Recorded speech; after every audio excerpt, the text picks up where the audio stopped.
आइए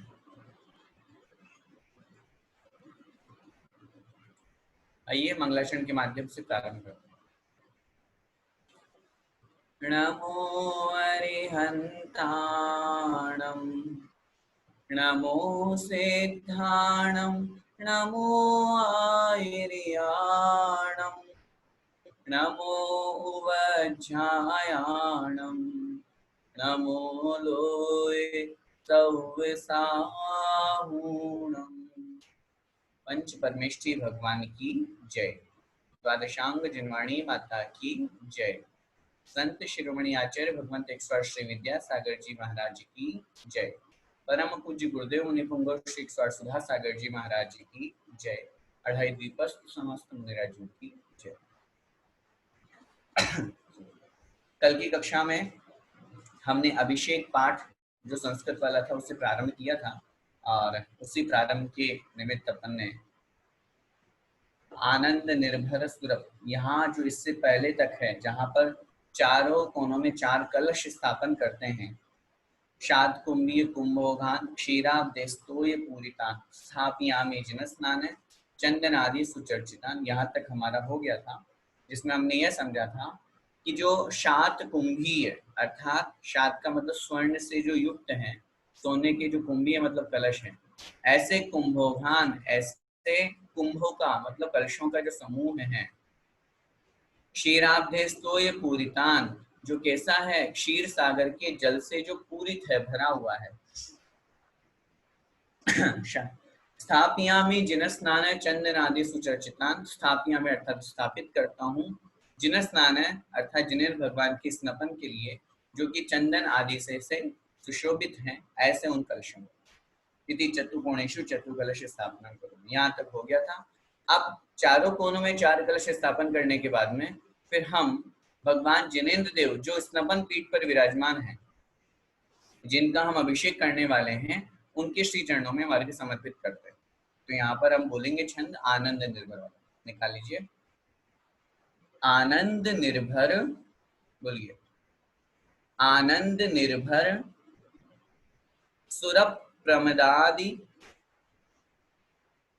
सुरप प्रमदादि गानैर, गानैर आनंद निर्भर सुरप प्रमदादि गानैर वादित्र, वादित्र पूर जय शब्द, पूर जय शब्द कलप प्रशस्ते, कलप प्रशस्ते ही उद्गीयमान, उद्गीयमान जगतीपति, जगतीपति कीर्ति में नाम, उद्गीयमान जगतीपति कीर्ति में नाम पीठस्थलिम, पीठस्थलिम वसुविधार्च, वसुविधार्च नयोल्लसामी। अब एक साथ मैं, आप बोलिएगा, मेरी आप बोलिएगा, रिपीट कीजिएगा। आनंद निर्भर सुर प्रमदादि गाने, बोलिए। आनंद निर्भर सुर प्रमदादि गाने वादित्र पूरे जय शब्द कलप प्रशस्ते, जय शब्द कलप प्रशस्ते उद्गीयमान जगतीपति कीर्ति में नाम, कीर्ति में नाम पीठस्थलिं वसुविधार्चिनयोल्लसामि, पीठस्थलिं वसुविधार्चिनयोल्लसामि। अर्थ देखिए, आनंद निर्भर सुरभ प्रमदादि गानेर, संधि विच्छेद करेंगे। आनंद निर्भर, निर्भर माने भरे हुए, परिपूर्ण, किससे? आनंद से। आनंद से भरे हुए, आनंद से परिपूर्ण। कौन? सुरभ प्रमदादि, सुर प्रमदा आदि। सुर मतलब देवताओं की, प्रमदा, प्रमदा का मतलब होता है स्त्रियां, अप्सराएं। आदि मतलब आदि, देवताओं की जो अप्सराएं हैं, देवियां हैं। आदि मतलब उनके द्वारा, आदि गाने ही अर्थात मंगल गीतों से।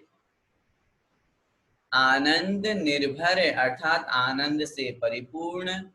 सुर प्रमद, प्रमदा आदि देवताओं की अप्सराओं आदि के गाने ही मतलब गीतों से, मंगल गीतों से। और वादित्रपूर, वादित्र का मतलब वाद्य यंत्र, जो हम मृदंग, ढोल, नगाड़े, हारमोनियम आदि जो वाद्य यंत्र प्रयोग में लेते हैं, ऐसे वादित्र पूर जय शब्द, पूर मतलब पूरित कर दिया है, भर गया है, जय जयकार के शब्द। कलप प्रशस्त ही, कल, कल का मतलब क्या होता है? आवाज। प्रशस्त ही अर्थात मांगलिक, मंगलमयी। क्या मतलब हुआ दोनों लाइन का? आनंद निर्भर अर्थात आनंद से परिपूर्ण। देवताओं की जो अप्सराएं हैं उन आदि, अब आदि से तात्पर्य अप्सराओं के साथ में और भी जो मंगल गीत गाने वाले हैं, उनके गीत ही अर्थात गाने ही अर्थात उनके मंगल गीतों से युक्त, और साथ में वादित्रपूर अर्थात वाद्य यंत्रों से परिपूर्ण जय जयकार के शब्द, शब्द रूप। कल, कल मतलब आवाज, जो कि प्रशस्ति अर्थात मंगल है, कल्याणकारी है। ऐसे मंगल गीतों से, मंगल शब्दों से, मंगल वाद्य यंत्रों से युक्त होकर के उद्गीयमान अर्थात गाते हुए। उद्गीय का मतलब क्या हो गया? गाते हुए। इस तरह भजन गान करते हुए। जगती पति, जगती पति अर्थात जगत के जो स्वामी है, पति मतलब भगवान है, स्वामी है, जगत पति, जगती पति। कीर्तिम एनाम, कीर्तिम, कीर्तिम का मतलब होता है यश को, कीर्ति को, प्रसिद्धि को। एनाम अर्थात इस, पीठस्थलिम, इस पीठ स्थली पर विराजमान। कौन से जगतपति को? जगती पति कीर्ति में नाम पीठस्थलिम। ये जो सामने पीठ है, स्तंभन पीठ, जहां पर भगवान विराजमान है, उस स्तंभन पीठ पर विराजमान एनाम जगती पतिम कीर्तिम अर्थात प्रसिद्धि से जो युक्त है, ऐसे जगत के जो पति है, जगत के जो स्वामी हैं, सिंहासन पर जो विराजमान हैं। वसुविधार्चनयोल्लसामी, वसुविध अर्चन उल्लसामी। वसुविध अर्थात 8 प्रकार के मतलब अष्ट द्रव्यों से, अर्चन अर्थात पूजन के द्वारा, उल्लसामी अर्थात प्रफुल्लित होता हूँ, खुश होता हूँ मैं उन पीठ स्थली पर विराजमान, जो जिनकी कीर्ति जगत प्रसिद्ध है, जो जगत के स्वामी हैं, ऐसे उन जिनेंद्र देव की अर्च, वसुविध मतलब 8 प्रकार के जो द्रव्य हैं, उनके द्वारा अर्चन अर्थात पूजन करता हुआ, उनके द्वारा अर्घ्य चढ़ाता हुआ, उल्लसामी अर्थात प्रसन्न होता हूँ, अर्थात प्रफुल्लित होता हूँ। नीचे की 2 लाइन का फिर से देखो, यहाँ पे लिखा उद्गीयमान जगती पति अर्थात गाते हुए, किसकी, क्या गाते हुए? वो ऊपर की लाइन में आ गया था।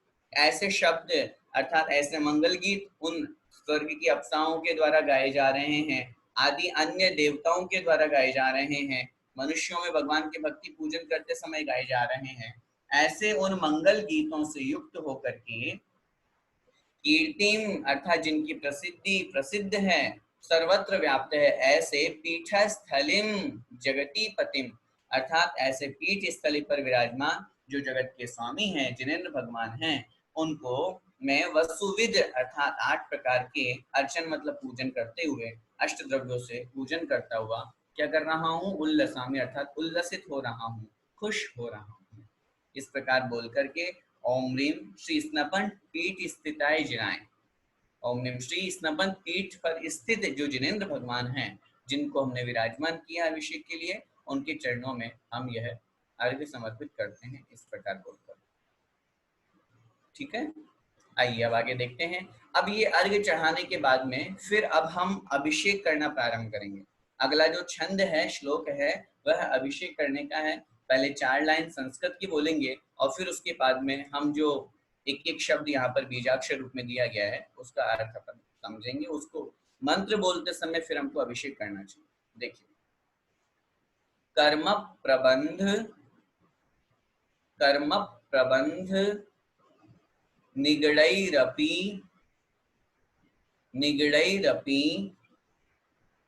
हीनताप्तम्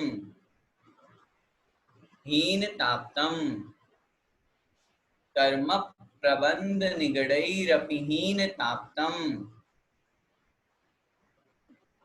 ज्ञात्वापि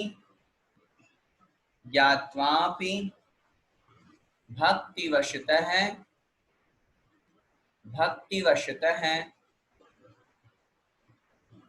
परमादिदेवम् ज्ञात्वापि भक्तिवशतः परमादिदेवम् त्वां स्वीय कल्मषगणोन्मथ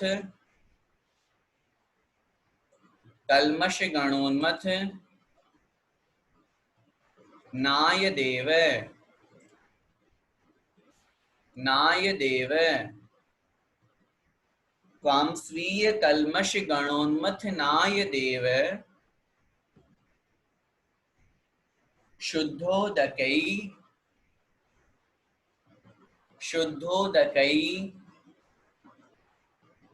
रभिनयामि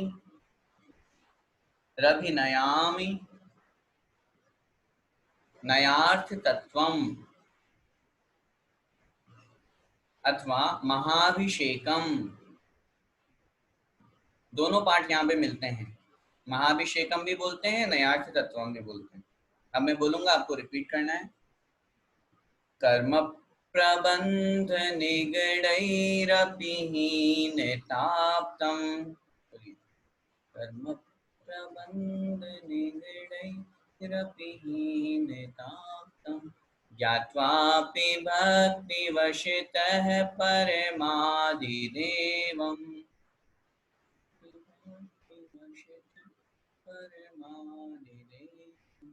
त्वां स्वीय कल्मषगणोन्मथनाय देव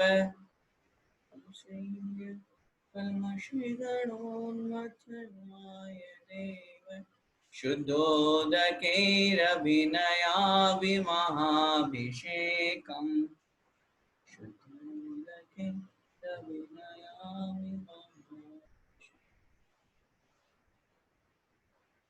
देखिए, अब कितना अच्छा अर्थ यहाँ पर इन लाइन में दिया हुआ है। कर्म प्रबंध, कर्म मतलब कर्मों से, प्रबंध मतलब बंधा हुआ हूँ।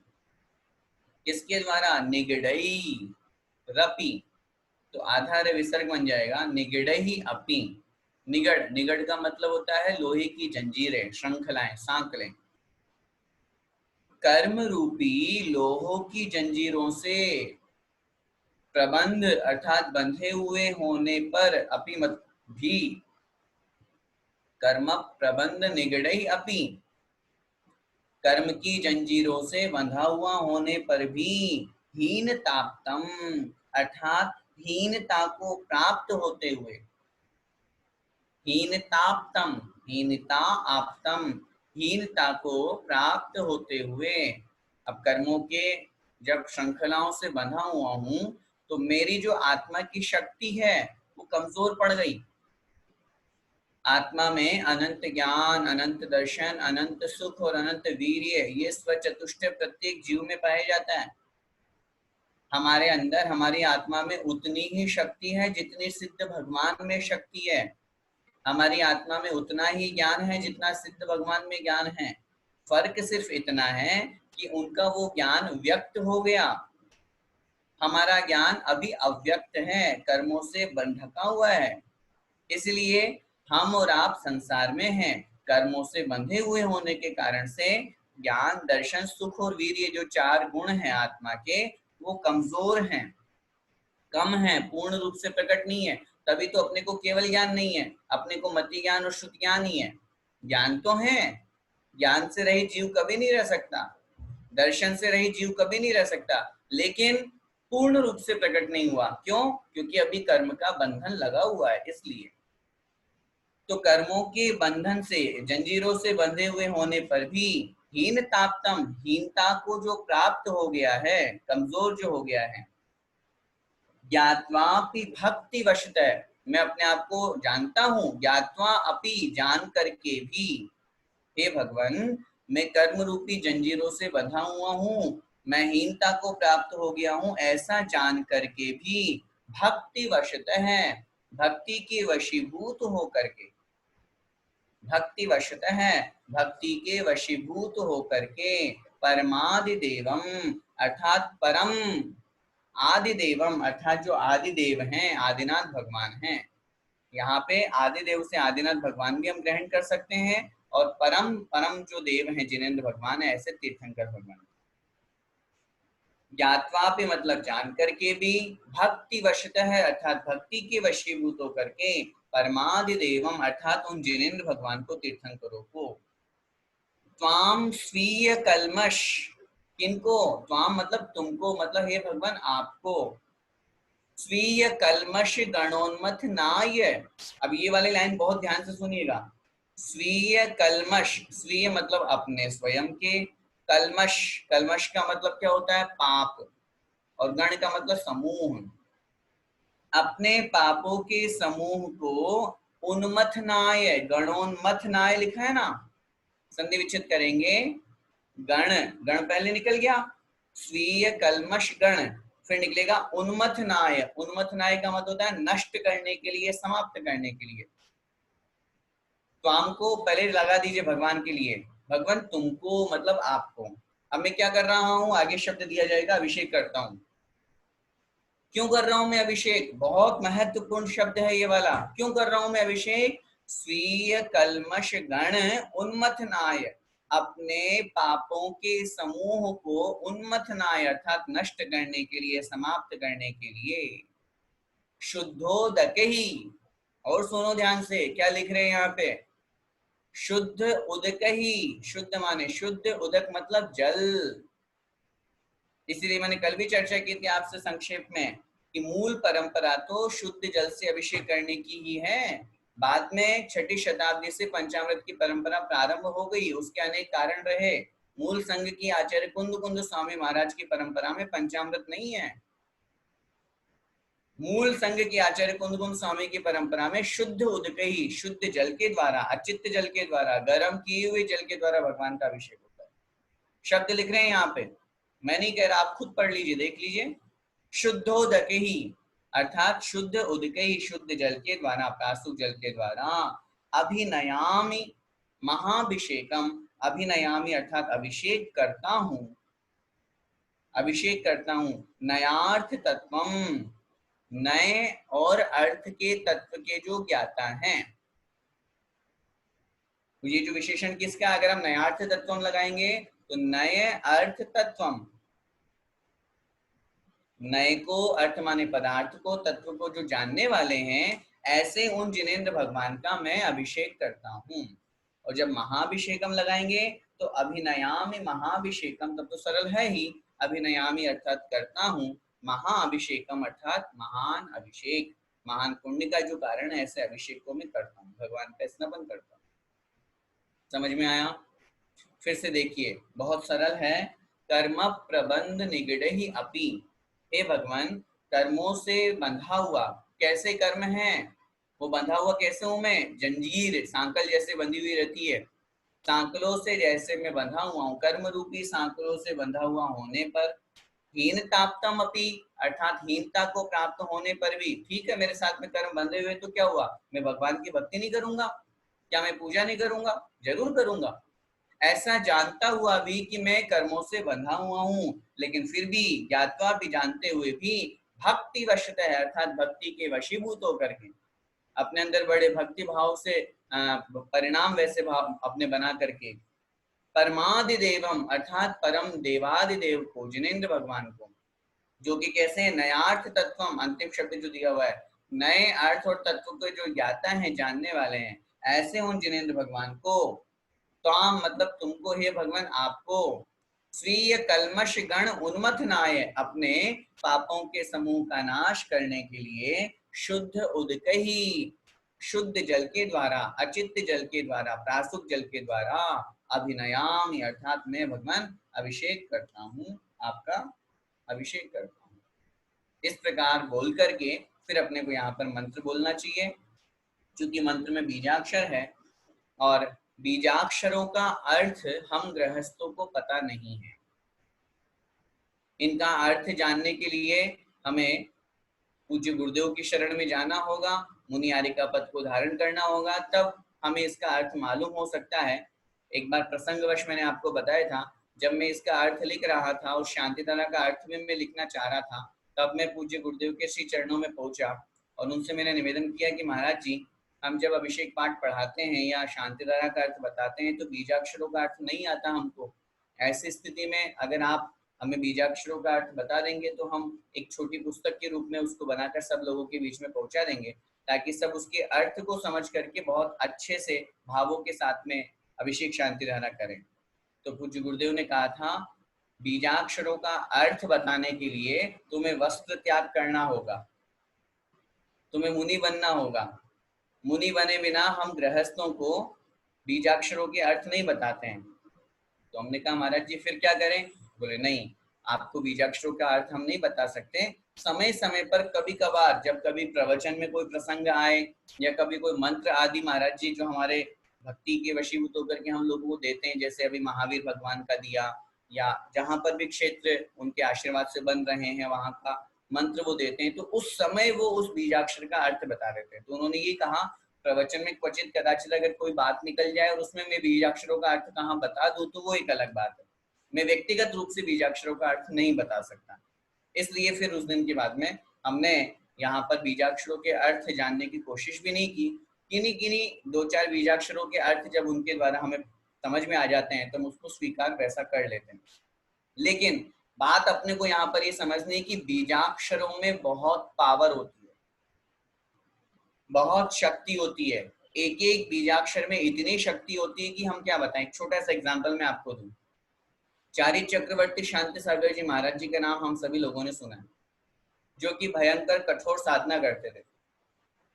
इस 20वीं शताब्दी के प्रथम आचार्य के साथ साथ में महान आचार्य हुए। शरीर की शक्ति सामर्थ्य बहुत उत्कृष्ट थी और उससे ज्यादा उत्कृष्ट थी उनकी आत्मा की शक्ति। उनके बारे में कहा जाता है, भयंकर गर्मी, भयंकर सर्दी में भी कड़ाके की ठंड पड़ रही है और वो बाहर बैठ करके पेड़ के नीचे खुले स्थान में बैठ करके और वहां ध्यान लगाते हैं, और उस स्थिति में भी उनको वहां पर पसीना आता है। भयंकर सर्दी में भी उनको पसीना आ रहा है। सोचिए, जब उनसे पूछा गया तो उन्होंने कहा, उस समय में बीजाक्षर का ध्यान करता हूँ। आपने अगर कभी ध्यान दिया हो या किसी स्थिति में हम लोग देखते हैं प्रतिष्ठा ग्रंथों में या कभी जब चर्चा आती है, र के ऊपर जो बिंदी लगती है वो कहलाती है रम। र के ऊपर बिंदी, इसको हम उच्चारण करेंगे रम। ये जो रम बीजाक्षर है ये अग्नि का प्रतीक है।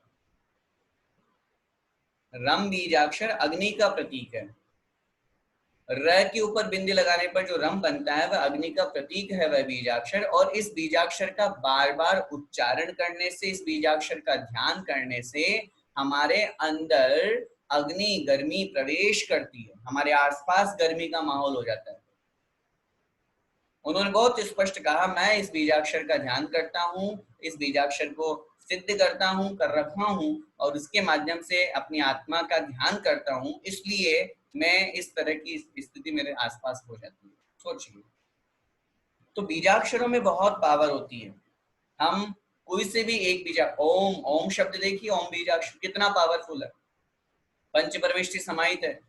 हम प्रातः काल या कभी भी जब हम ओम एक लंबा खींच करके बोलना है, इसका ध्यान करना है, इसका उच्चारण करना है, हमें खुद पॉजिटिविटी फील होती है, हमें खुद वाइब्रेशन अपने आप में फील होता है।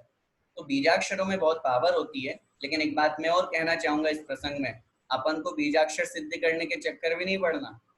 हाँ, कहीं पता चले कि भैया जी बहुत, अब आप भैया जी आजकल तो गर्मी चल रही है, ठंडी का बीजाक्षर बता दो, ऐसा नहीं है, ऐसा नहीं बता सकते, और ना है, और होगा तो भी वो सब गुरुदेव के आशीर्वाद से ही मिलेगा, हमारे पास में कुछ भी नहीं है।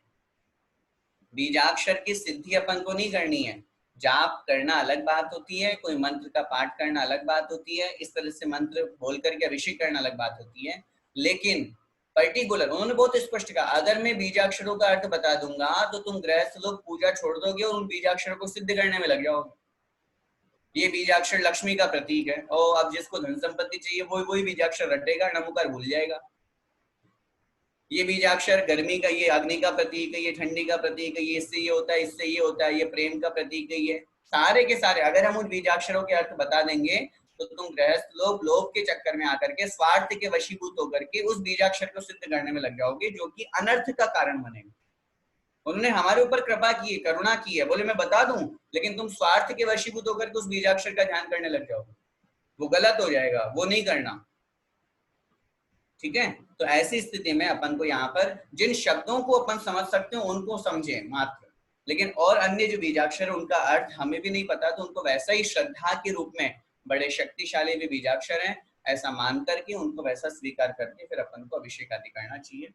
ओम ह्रीं श्रीं क्लीं ऐं अर्हं वम मम हम सम तम पम वम वम मम मम हम सम सम तम तम पम पम झम झम ज्वीं ज्वीं श्वीं श्वीं द्रां द्रां द्रीं द्रीं द्रावय द्रावय नमो हते भगवते श्रीमते पवित्रतर जलेन जिनम अभिषेचयामीति स्वाहा। ऊपर के तो सब बीजाक्षर है ही, ऐसे नमो अर्हते, नमः अर्हते, नमस्कार करता हूँ, किसको? अर्हते मतलब अरिहंत भगवान को, भगवते मतलब भगवान को, जो कि श्रीमते अर्थात लक्ष्मी से संयुक्त हैं।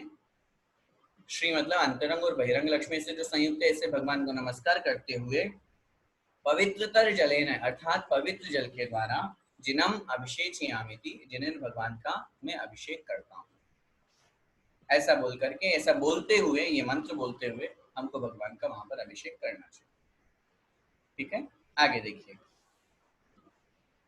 सकल भुवननाथम, बोलिए, सकल भुवननाथम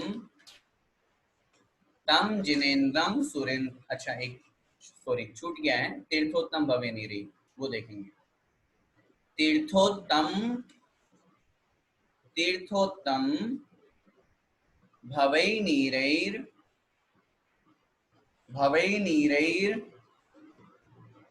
क्षीरवारिधि रूप कही, क्षीरवारिधि रूप कही स्नपयामी, स्नपयामी सुजन्माप्तान, सुजन्माप्तान जिनान, जिनान सर्वार्थ सिद्धिदान, सर्वार्थ सिद्धिदान। मैं बोल रहा हूं, रिपीट कीजिएगा।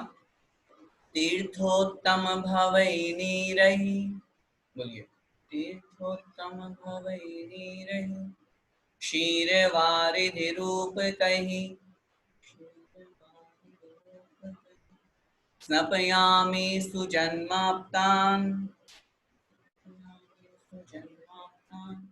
जिनान सर्वार्थ सिद्धिदान, जिनान सर्वार्थ सिद्धिदान। देखिए अर्थ देखिए, तीर्थोत्तम भवहि नीरहि, तीर्थ उत्तम, तीर्थ मतलब तीर्थ, उत्तम मतलब उत्तम, भवई मतलब प्राप्त, उत्तम तीर्थों से प्राप्त, नीरहि मतलब जल के द्वारा। उत्तम तीर्थ कौन से? जैसे क्षीर सागर है, वो उत्तम स्थान है जहाँ जल अच्छा प्राप्त होता है, शुद्ध प्राप्त होता है।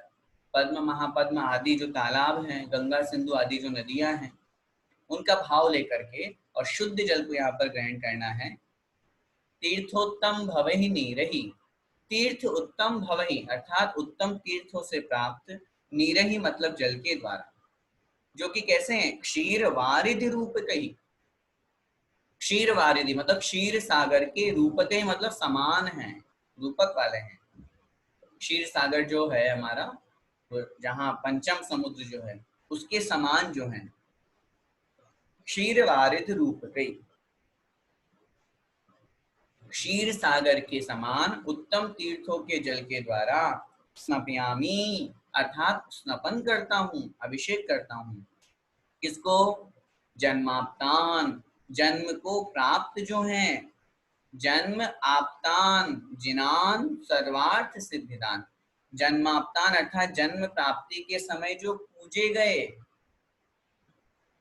तीर्थंकर का जब जन्म होता है उस समय भी उनकी पूजा होती है, जन्म कल्याणक देवताओं के द्वारा मनाया जाता है विशेष रूप से, और हम लोग मनुष्य तो मनाते ही हैं। तो जन्माप्तान अर्थात जन्म कल्याणक के समय जो पूजा को प्राप्त हुए ऐसे जिनान, ऐसे जिनेंद्र भगवान को, कैसे हैं? जो सर्वार्थ सिद्धिदान, सर्व अर्थ सिद्धिदान, सभी प्रकार के अर्थ की सिद्धि को देने वाले हैं, सभी प्रकार के अर्थ की सिद्धि को जो देने वाले हैं, अथवा जो स्वर्ग में वैमानिक देवों में सर्वोत्तम पद है, ऊपर ही ऊपर 33 सागर की जिसकी आयु है, एक भव अवतारी है, अगले भव में नियम से मोक्ष जाएंगे, ऐसे सर्वार्थ सिद्धि को देने वाले ऐसे जिनान, ऐसे जिनेंद्र भगवान को मैं क्या करता हूँ? स्नपयामी अर्थात स्नपन करता हूँ, उनका अभिषेक करता हूँ। क्या मतलब हुआ? फिर से पूरे श्लोक का अर्थ देखिए।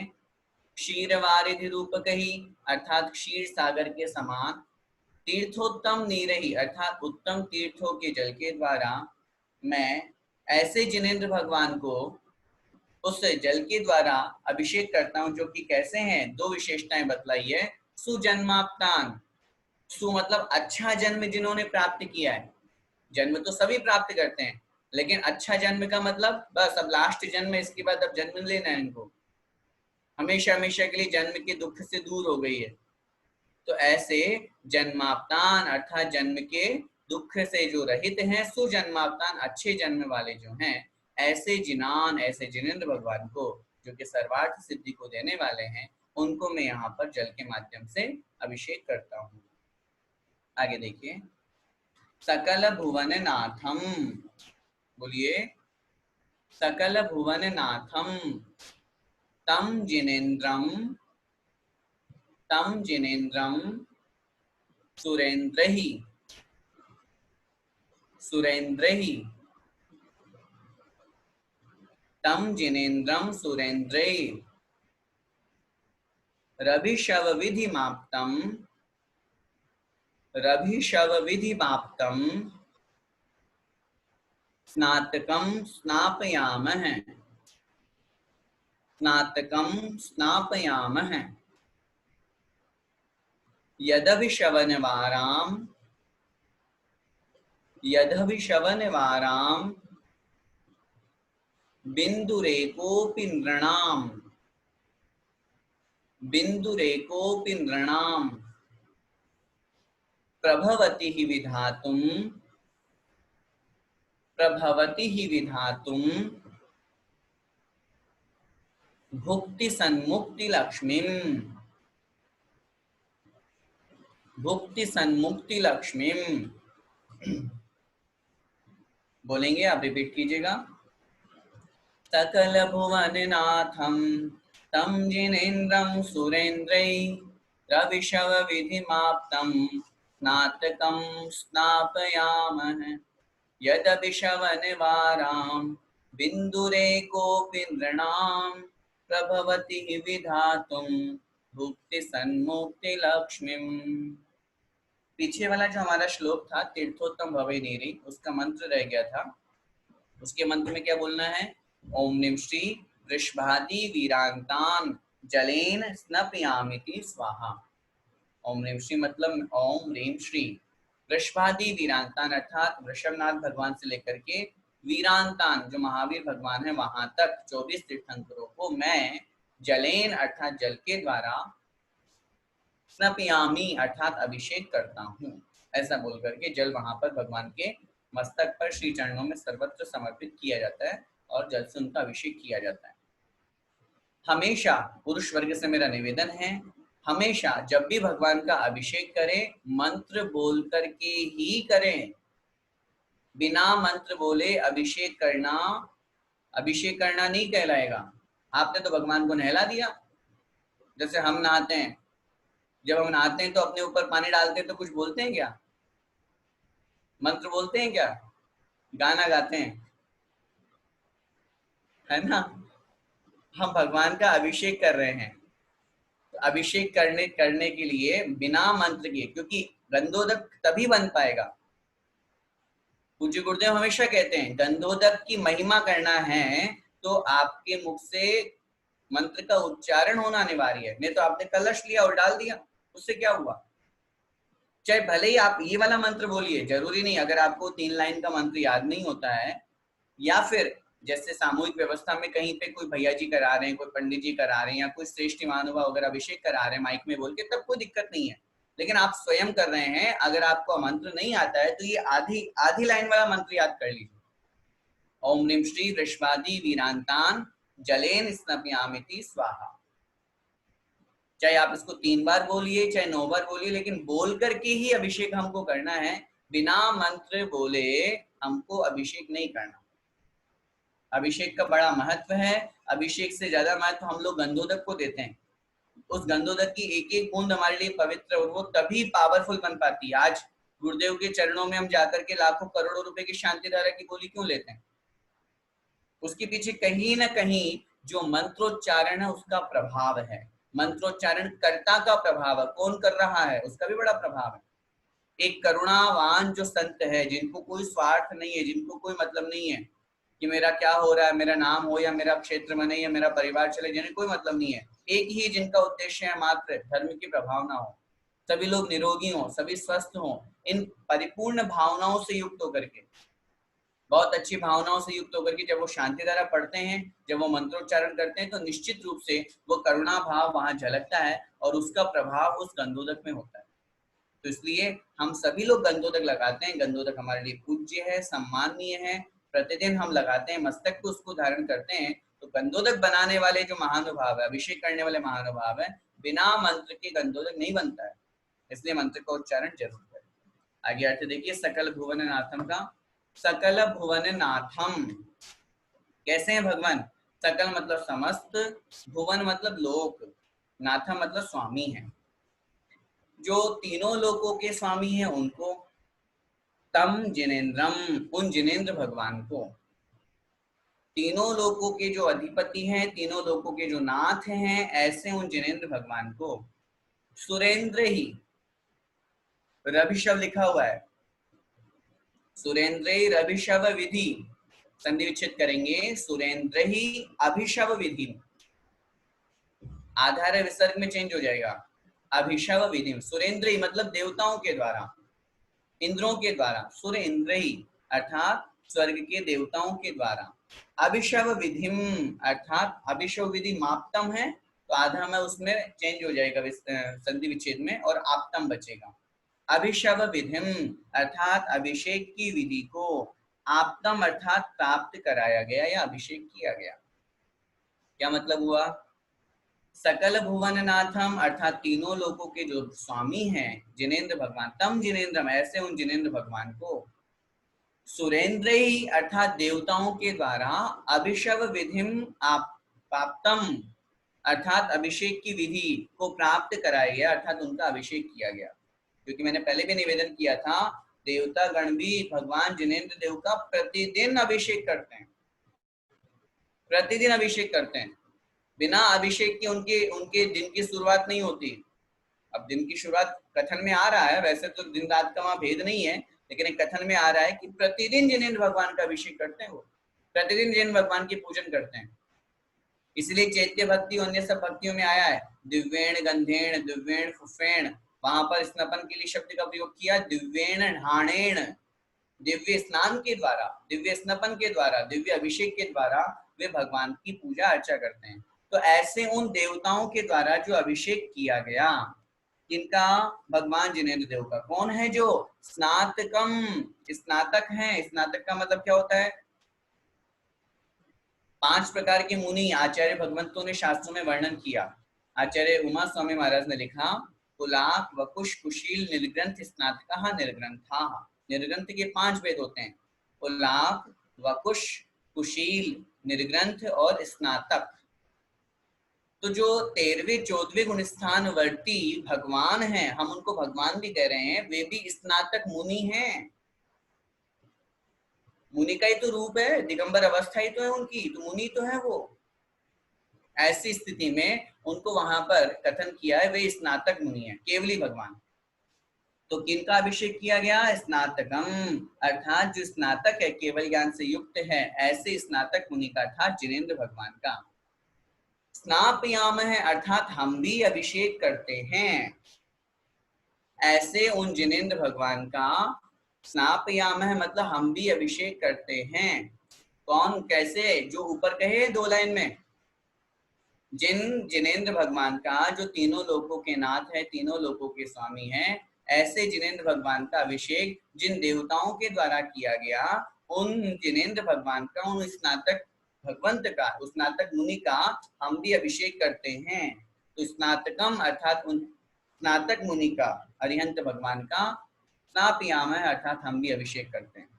फिर आगे कह रहे हैं, यदभिशवन वाराम, संधि विच्छेद करेंगे, यत अभिशवन, यत यदभिशवन वाराम, यत अभिशवन वाराम। यत मतलब जो, अभिशवन वाराम, अभिशवन, अभिशवन का मतलब होता है अभिषेक की, वाराम अर्थात जो क्या है? जल है। वार, वार शब्द का मतलब जल होता है ना, जैसे अपन बोलते हैं वारिज, कमल को कहते हैं जल में उत्पन्न होने वाला। यद अभिशवन वाराम, जो अभिषेक की, अभिषेक का जो जल है, बिंदु एक है अपि, एक बूंद भी, जिस अभिषेक के जल की एक बूंद भी, यत अभिशवन वाराम, यत मतलब जो, अभिशवन मतलब अभिषेक के लिए जो प्रयोग किया जा रहा है, ऐसे वाराम, ऐसे जल की, बिंदु एक है अपि, एक बूंद भी क्या करती है? नृणाम, नृणाम मतलब मनुष्यों के, प्रभवती ही, प्रभवती मतलब समर्थ है, ही मतलब निश्चित रूप से, क्या करने में? विधातु मतलब करने में, विधातु मतलब करने में। वो जल की एक बूंद भी, अभिषेक के जल की एक बूंद भी जो मनुष्यों को करने में समर्थ है, क्या करने में? भुक्ति सन्मुक्ति लक्ष्मी, भुक्ति मतलब भोग, आकांक्षा, सांसारिक भोगो भोग, और मुक्ति, मुक्ति मुक्ति, आगे शब्द क्या? सन्मुक्ति लक्ष्मी, और समीचीन मोक्ष रूपी लक्ष्मी को प्राप्त कराने में जो एक बूंद भी समर्थ है। सोचिए अभिषेक का कितना बड़ा महत्व है। नीचे की पंक्ति में कह रहे हैं, जो नृणाम मतलब मनुष्यों को, भुक्ति अर्थात भोगो भोग वांछा, सन्मुक्ति लक्ष्मी समीचीन मुक्ति रूपी लक्ष्मी को विधातु मतलब प्राप्त कराने में, प्रभवती मतलब समर्थ है। ऐसे उस जल की बूंद के द्वारा, उस जल के द्वारा मैं भगवान का अभिषेक करता हूँ। यहाँ पर बहुत स्पष्ट रूप से आचार्य महाराज ने, आचार्य माघनंदी स्वामी महाराज ने भगवान का अभिषेक भी करना कहा, और साथ में उस अभिषेक का फल भी हम लोगों को बताया। और जो लोग, मैंने कल भी निवेदन किया था, जो लोग ये कहते हैं कि भगवान के शरीर पर गंदगी है, उस गंदगी को साफ करने के लिए, मिट्टी को साफ करने के लिए अभिषेक किया जाता है, उन लोगों को यहाँ पर समझना चाहिए। पहले भी आचार्य महाराज ने कहा कि स्वीय कलमश गणोन्मथनाय, अपने स्वयं के पापों के समूह को नाश करने के लिए हम अभिषेक कर रहे हैं। और अभिषेक करने का यहाँ अभाव देखिए, अभिषेक करने का फल देखिए, कितना बड़ा महत्व। आचार्य महाराज बहुत स्पष्ट लिख रहे हैं कि जिस अभिषेक की एक बूंद भी, जल की एक बूंद भी, भगवान जिनेंद्र देव के अभिषेक के जल की एक बूंद भी मनुष्यों को भोगो भोग सामग्री के साथ साथ मुक्ति रूपी लक्ष्मी को, मुक्ति रूपी प्रिया को, मुक्ति प्रिया को प्राप्त कराने में समर्थ है। इतनी योग्यता रखती, इतनी सामर्थ्य है उस जल की एक बूंद में। तो क्यों ना हम भगवान जिनेंद्र देव का अभिषेक प्रतिदिन करें। इसीलिए मैं पुरुष वर्ग से हमेशा कहता हूँ, अगर हम पुरुष हैं, हमें सौभाग्य मिला है भगवान का अभिषेक करने का, भगवान के चरण छूने का। माताओं बहनों से मेरा निवेदन है, आप अभिषेक नहीं कर पाते हैं कोई बात नहीं, लेकिन इतना नियम बनाए कि हम पूजन करने से पहले या बाद में जैसी स्थिति व्यवस्था बने उस अनुसार हम अभिषेक जरूर देखेंगे। कर नहीं सकते तो क्या हुआ, करवाएंगे। कृत, कारित और अनुमोदना 3 चीजें हैं हमारे पास में। अगर हम स्वयं करने की योग्य हों तो स्वयं करें। माताएं बहनें ध्यान से सुने, अगर नहीं है करने के योग्य तो क्या करें, कारित करवाइए। किससे, अपने श्रीमान जी से, अपने बेटे से, अगर वो 8 साल से ऊपर का हो गया है तो। आप में है शक्ति, आप अगर उससे प्रेरित करती हैं, आप करवाती हैं तो आपको पुण्य लगेगा, उसको तो जो लग रहा है लगेगा ही लगेगा। हम स्वयं नहीं कर सकते हैं तो हम दूसरों से जरूर करवाएं। अब आप बोलो हमारी बात नहीं मानते, सब मानते हैं बात, सब मान जाएंगे। आप लोगों को सब मनवाना आता है, संसार की सब बातें तो आप मनवा लेते हो उनसे, और फिर जब भगवान के अभिषेक और धर्म की बात होती है तो आप खुद ढीले पड़ जाते हो। कोई दिक्कत नहीं है, अगर 2 दिन खाना नहीं खाएंगे तो, मैं तरीका बता रहा हूँ आप लोगों को, सब हो सकता है। भगवान जिनेंद्र देव का अभिषेक करने के लिए अगर आप अपने श्रीमान जी को, अपने बेटे को, अपने जो परिवार में पुरुष वर्ग है उनसे आप स्वयं करवाइए। और कदाचित ऐसी भी स्थिति परिस्थिति है कि उसमें भी असमर्थ तो नहीं करवा सकते हैं, तो जो कर रहे हैं उनकी अनुमोदना कीजिए, हमें तदनुसार पुण्य जरूर लगेगा। लेकिन मेरा फिर निवेदन है, अभिषेक का बहुत बड़ा महत्व है। कभी भी अभिषेक को जड़ की क्रिया या ये मिट्टी धूल हटाने के लिए हम करते हैं ऐसा कभी नहीं कहना, बहुत बड़ा पाप का बंद होगा। जिन भगवान जिनेंद्र देव के अभिषेक का इतना बड़ा महत्व कि आचार्य महाराज को यहाँ ये लिखना पड़ रहा है कि जो भोगो भोग सामग्री और मुक्ति रूपी लक्ष्मी को प्राप्त कराने में समर्थ है, जिस भगवान जिनेंद्र देव के अभिषेक की एक जल की बूंद, तो सोचिए वो कितना महान होगा। आप नहीं कर सकते, आप ये नियम बनाइए, मैं डेली भगवान का अभिषेक देखूंगी, डेली भगवान का अभिषेक देख करके शांति धारा अगर होती है, बन पाती है व्यवस्था तो जरूर करूंगी, देखूंगी, और उसके बाद में फिर अपने पूजन करूंगी। पूज्य गुरुदेव तो कहते हैं, माताओं बहनों को अगर सुरक्षित रहना है, और उन पुरुष वर्गों से निवेदन करते हैं, माताओं बहनों से कहते हैं, गंधोदक अपने श्रीमान जी से लीजिए, गंधोदक अपने बेटे से लीजिए। सामने वाला गंधोदक बना रहा है भगवान के अभिषेक के माध्यम से, अब उसने आपको गंधोदक दिया, पता नहीं कौन से परिणामों से दिया, कैसे भावों से दिया। आपके घर में श्रीमान जी हैं, आपके घर में आपका बेटा है, आप उससे कहिए, आपके पिताजी आप उनसे कहिए। स्त्री की 3 पर्याय इसीलिए कही गई है आसपास, वो कभी भी स्वतंत्र नहीं रह सकती। या तो जब तक विवाह नहीं होगा पिताजी गंधोदक बना करके दें, अगर अभी विवाह हो गया है तो श्रीमान जी गंधोदक बना करके दें, और वृद्धावस्था आ गई है, शक्ति नहीं है, तो बेटा गंधोदक बना करके दे माँ को। इसलिए ऐसा करने से निश्चित रूप से आपको भी अपने परिवार को धर्म मार्ग में लगाने का बहुत बड़ा पुण्य लगता है, बहुत उत्कृष्ट रूप से आप अपने परिवार को धर्म मार्ग पे लगा रहे हैं, और जिन भावों से सामने वाला आपको गंधोदक देगा उसके परिणाम आपके अंदर वैसे फर्क पड़ता है। और किसी और से आप गंधोदक लेंगे, लेने में पाप नहीं है, दोष नहीं है, लेकिन किसी और के भाव हमें क्या पता उसके अंदर क्या चल रहा है। इसलिए ऐसी स्थिति में इस श्लोक को ध्यान में रख करके अपने को यहाँ पर अभिषेक करना चाहिए। यहाँ पर जो मंत्र दिया हुआ उसका मैं एक बार यहाँ उच्चारण कर रहा हूँ, चूंकि बीजाक्षर है इसलिए अर्थ बताने में असमर्थ हूँ। ओम ह्रीं श्रीं क्लीं ऐं अर्हं वं मं हम सं तं पं वं वं मं मं हम हम सं सं तं तं पं पं झं झं झीं झीं क्षीं क्षीं द्रां द्रां द्रीं द्रीं हम झम झीं क्षीं हम सह झम वम यह सह क्षाम क्षीं क्षूं क्षें क्षें क्षौं क्षौं क्षं क्षः क्ष्वीं ह्रां ह्रीं ह्रूं ह्रैं ह्रैं ह्रौं ह्रौं ह्रं गः द्रां द्रीं द्रावय द्रावय नमो द्रां द्रीं नमो रते भगवते श्रीमते ठठ इति बृहत् शांति मंत्रेण अभिषेकम करोमि। इस प्रकार ये बृहत् शांति मंत्र हो गया, इसके द्वारा हमें यहाँ पर अभिषेक करना चाहिए। अब इसके बाद में हमें यहाँ पर शांति धारा करनी चाहिए। ये मंत्र बोलने के बाद में फिर शांति धारा हमें बोलनी चाहिए। शांति धारा का मंत्र यहाँ पर दिया हुआ है, आचार्य माघनंदी स्वामी द्वारा रचित जो शांति धारा है वही मूल शांति धारा है, बड़ी शांति धारा जिसे हम कहते हैं। छोटी शांति धारा भी बहुत से स्थानों पे बोली जाती है, वो बाद में बनाई हुई है, लेकिन मूल परंपरा और मूल आचार्य की शांति धारा को ध्यान में रखते हुए, पूज्य गुरुदेव की उस बात को ध्यान में रखते हुए हमें मूल जो बड़े वृहत शांति धारा है उसी को बोलना चाहिए। भले 5 मिनट ज्यादा लग जाए, लेकिन मूल शांति धारा बोलेंगे उसमें बीजाक्षरों का बड़ा महत्व होता है, वो हमें यहाँ पर बोलना चाहिए। और फिर बोलने के बाद में फिर वापस यहाँ पे पानी या चंदन बोल करके अर्घ आदि समर्पित करना चाहिए। आइए आगे कभी समय होगा तो शांति धारा का भी अपन अर्थ समझने की कोशिश करेंगे। अभी इसी क्रम को शांति धारा के बाद में अगर नहीं करना है शांति धारा या सामान्य अर्घ ही अर्थ अभिषेक के बाद में अपने को चढ़ाना है, तो फिर यहाँ पर ये पानी या चंदन बोल करके फिर भगवान के चरणों में अर्घ समर्पित करना चाहिए। देखिए, पानी या चंदन सदक्षत सदक्षत पुष्प पुंजय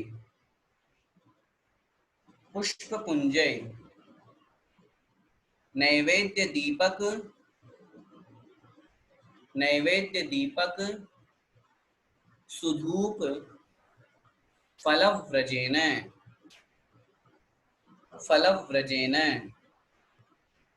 कर्माष्टक क्रथन वीरमनंत शक्तिम संपूजयामि महसाम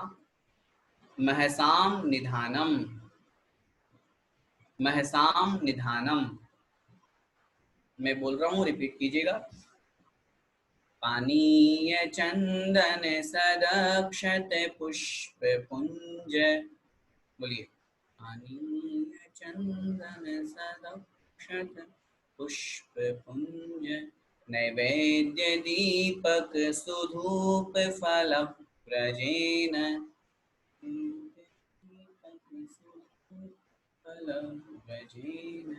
कर्माष्टक क्रथन वीरमनंत शक्तिम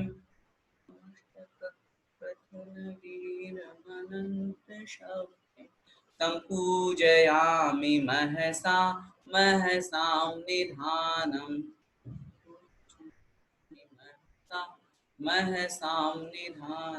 देखिए, पानी अब अभिषेक हो गया। अभिषेक के बाद में भगवान के श्री चरणों में अर्घ्य समर्पित कर रहे हैं।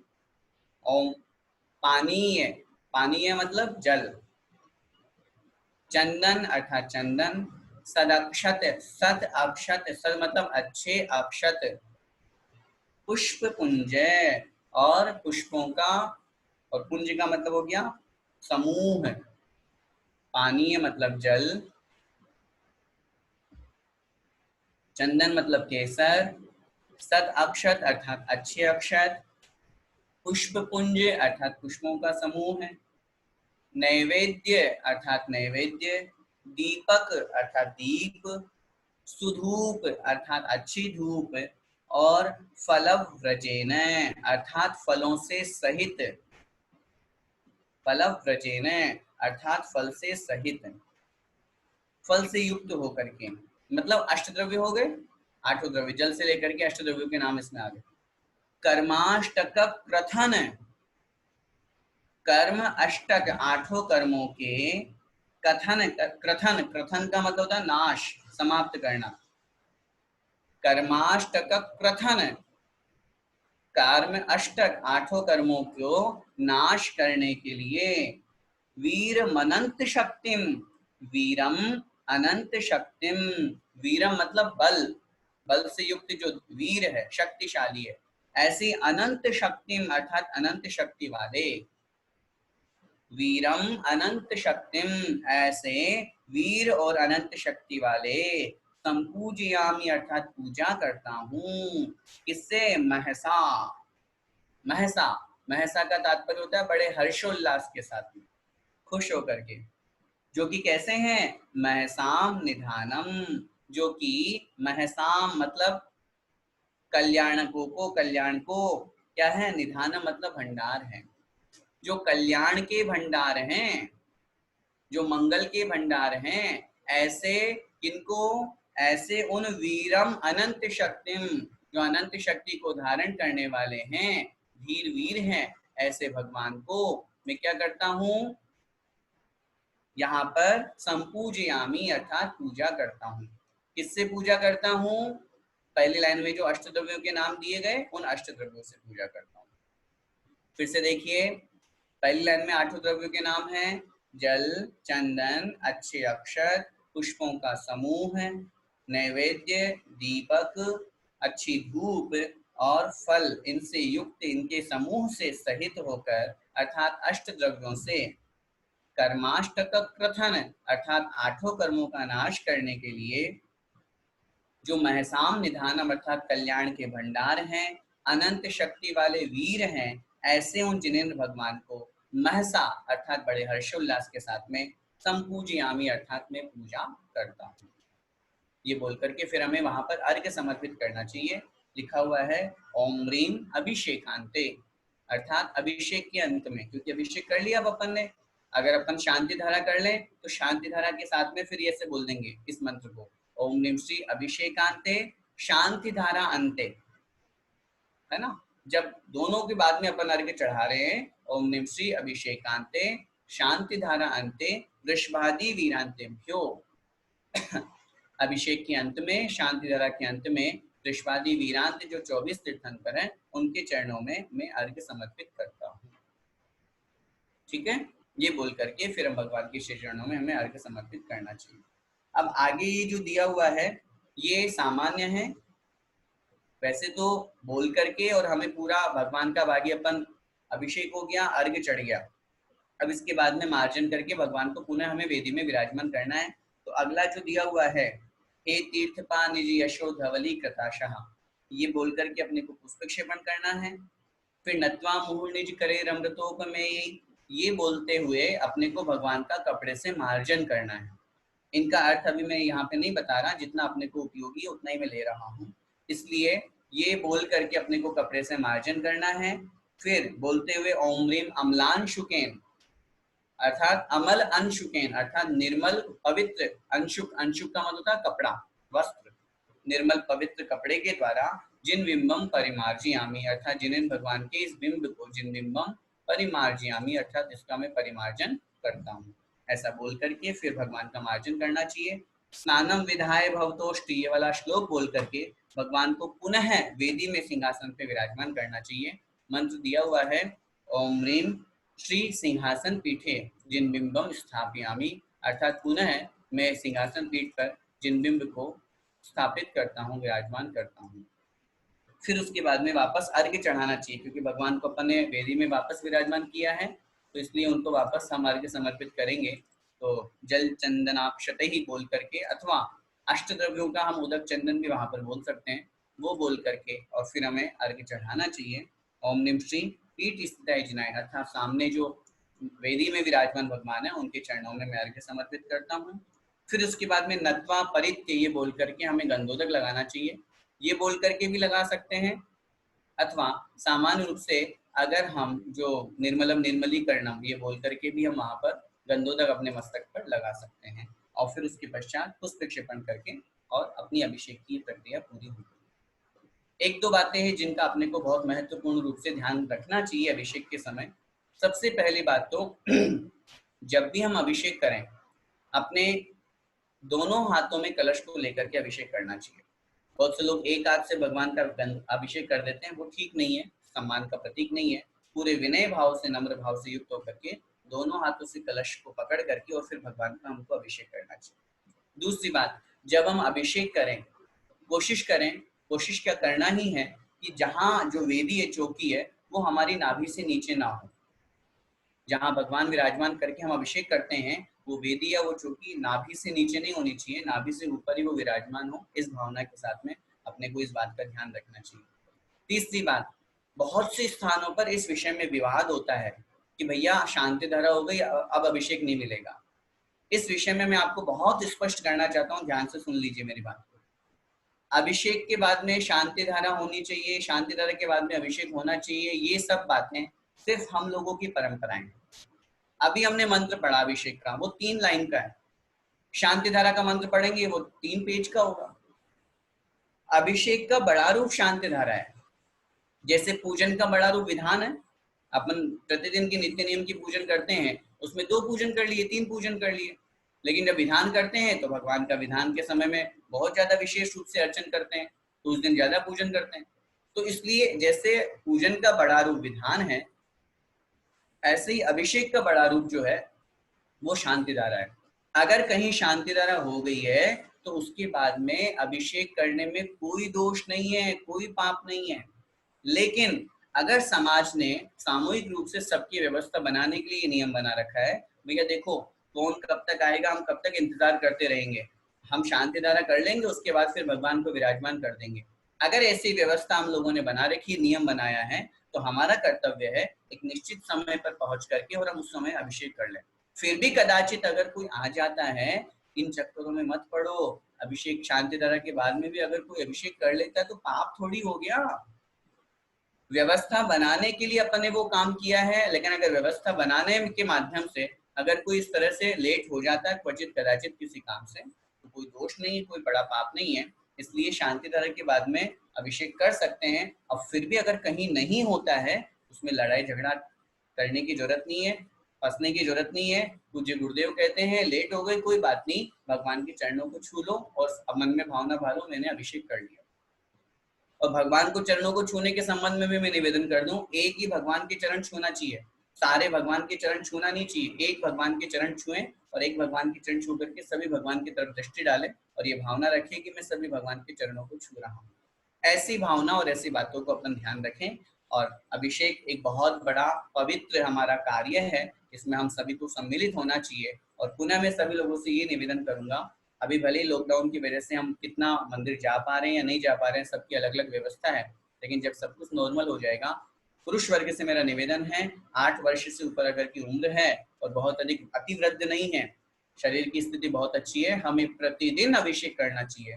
और माताओं बहनों से मेरा निवेदन है, जिन्हें भगवान के अभिषेक को प्रतिदिन देखना चाहिए और देख करके गंधोदक लेना चाहिए और बड़े विनम्र भाव से उस गंधोदक को अपने घर पे भी लाना चाहिए, दीवालों पर छिड़कना चाहिए, ताकि हमारे घर की पॉजिटिविटी बने, घर का वातावरण बहुत अच्छा बना रहे।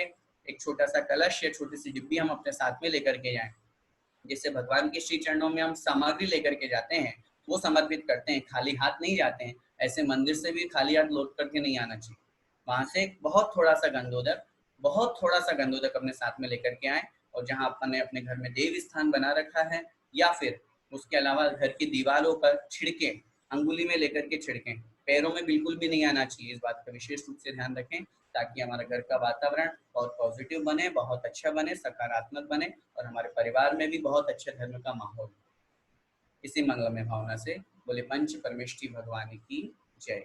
द्वादशांग जिनवाणी माता की जय।